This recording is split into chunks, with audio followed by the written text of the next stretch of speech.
KaraokeBooks. Treasure Island. Written by Robert Louis Stevenson. Audiobook. Chapter 27. Pieces of 8.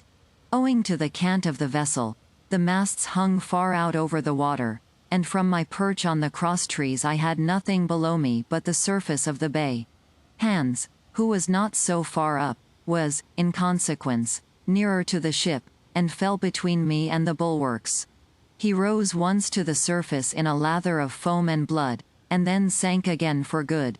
As the water settled, I could see him lying huddled together on the clean, bright sand in the shadow of the vessel's sides. A fish or two whipped past his body.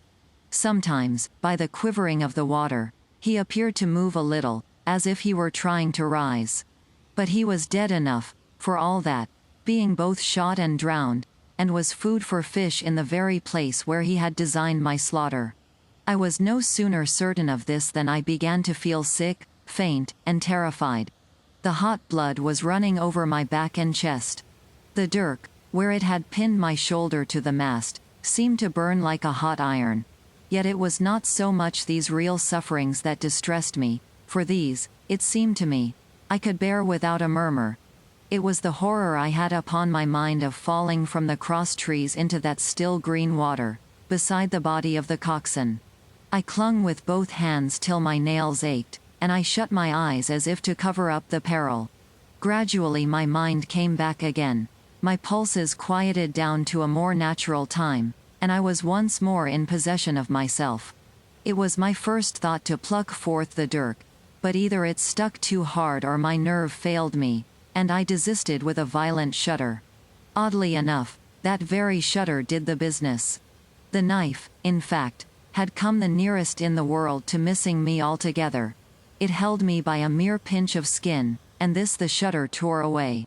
The blood ran down the faster, to be sure, but I was my own master again and only tacked to the mast by my coat and shirt. These last I broke through with a sudden jerk, and then regained the deck by the starboard shrouds. For nothing in the world would I have again ventured, shaken as I was, upon the overhanging port shrouds from which Israel had so lately fallen. I went below, and did what I could for my wound. It pained me a good deal, and still bled freely, but it was neither deep nor dangerous, nor did it greatly gall me when I used my arm. Then I looked around me, and as the ship was now, in a sense, my own, I began to think of clearing it from its last passenger, the dead man, O'Brien. He had pitched, as I have said, against the bulwarks, where he lay like some horrible, ungainly sort of puppet. Life-size, indeed, but how different from life's color or life's comeliness. In that position I could easily have my way with him, and as the habit of tragical adventures had worn off almost all my terror for the dead, I took him by the waist as if he had been a sack of bran, and, with one good heave, tumbled him overboard.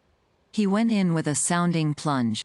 The red cap came off and remained floating on the surface, and as soon as the splash subsided, I could see him and Israel lying side by side, both wavering with the tremulous movement of the water.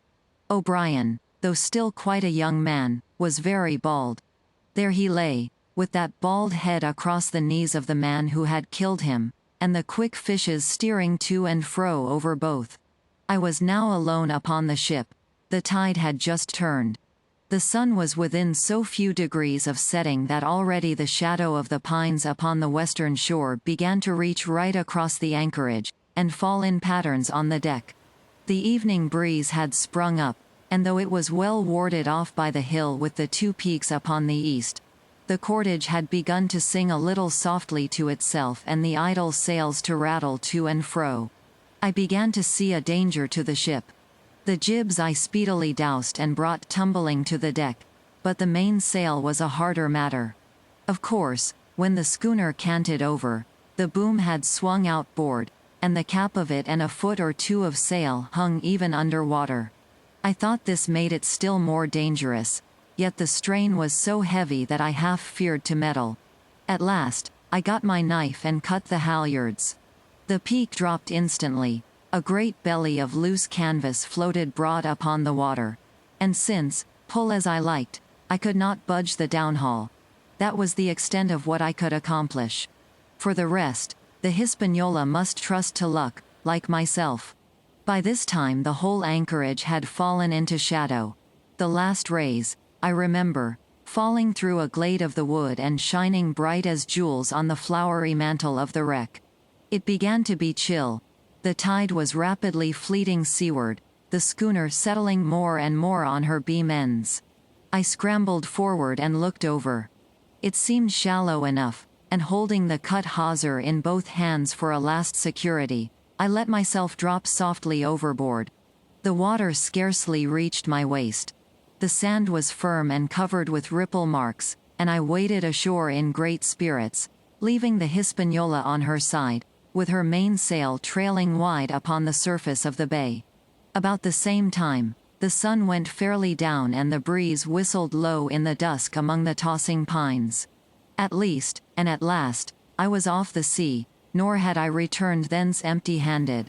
There lay the schooner, clear at last from buccaneers and ready for our own men to board and get to sea again. I had nothing nearer my fancy than to get home to the stockade and boast of my achievements. Possibly I might be blamed a bit for my truantry, but the recapture of the Hispaniola was a clenching answer, and I hoped that even Captain Smollett would confess I had not lost my time. So thinking, and in famous spirits, I began to set my face homeward for the blockhouse and my companions.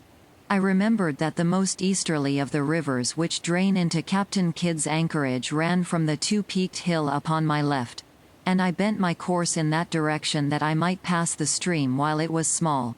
The wood was pretty open, and keeping along the lower spurs, I had soon turned the corner of that hill, and not long after waded to the mid-calf across the watercourse. This brought me near to where I had encountered Ben Gunn, the maroon, and I walked more circumspectly, keeping an eye on every side.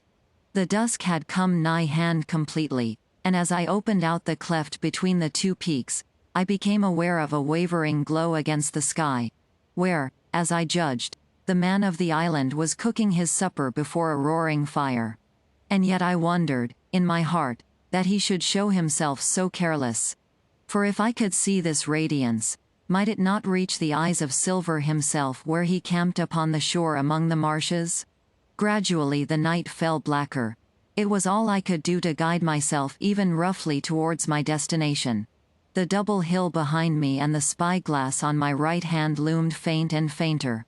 The stars were few and pale, and in the low ground where I wandered I kept tripping among bushes and rolling into sandy pits. Suddenly a kind of brightness fell about me.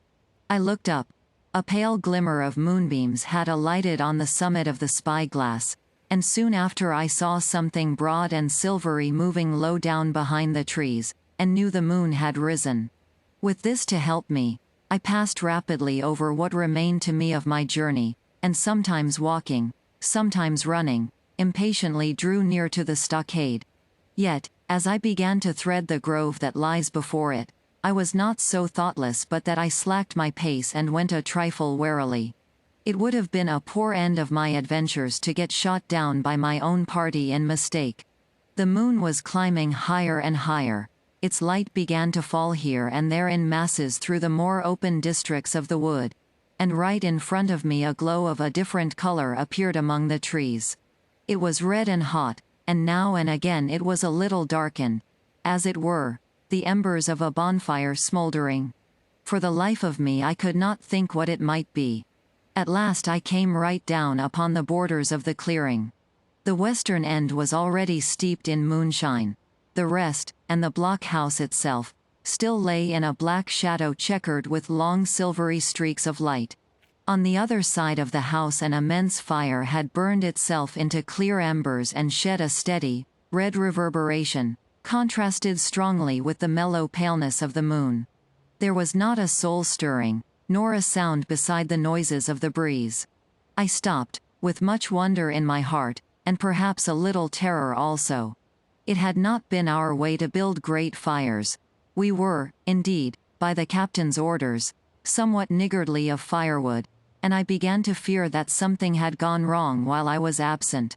I stole round by the eastern end, keeping close in shadow, and at a convenient place, where the darkness was thickest, crossed the palisade. To make assurance surer, I got upon my hands and knees, and crawled, without a sound, towards the corner of the house. As I drew nearer, my heart was suddenly and greatly lightened. It is not a pleasant noise in itself, and I have often complained of it at other times, but just then it was like music to hear my friends snoring together so loud and peaceful in their sleep. The sea cry of the watch, that beautiful, "All's well," never fell more reassuringly on my ear. In the meantime, there was no doubt of one thing: they kept an infamous bad watch. If it had been Silver and his lads that were now creeping in on them, not a soul would have seen daybreak. That was what it was, thought I, to have the captain wounded. And again I blamed myself sharply for leaving them in that danger with so few to mount guard. By this time I had got to the door and stood up. All was dark within, so that I could distinguish nothing by the eye. As for sounds, there was the steady drone of the snorers and a small occasional noise, a flickering or pecking that I could in no way account for. With my arms before me I walked steadily in. I should lie down in my own place, I thought with a silent chuckle, and enjoy their faces when they found me in the morning. My foot struck something yielding. It was a sleeper's leg, and he turned and groaned, but without awaking. And then, all of a sudden, a shrill voice broke forth out of the darkness. "Pieces of 8. Pieces of 8. Pieces of 8. Pieces of 8. Pieces of 8. And so forth, without pause or change, like the clacking of a tiny mill. Silver's green parrot, Captain Flint. It was she whom I had heard pecking at a piece of bark. It was she, keeping better watch than any human being, who thus announced my arrival with her wearisome refrain. I had no time left me to recover. At the sharp, clipping tone of the parrot, the sleepers awoke and sprang up, and with a mighty oath, the voice of Silver cried, "Who goes?" I turned to run, struck violently against one person, recoiled, and ran full into the arms of a second, who, for his part, closed upon and held me tight. "Bring a torch, Dick," said Silver, when my capture was thus assured. And one of the men left the log house, and presently returned with a lighted brand. KaraokeBooks.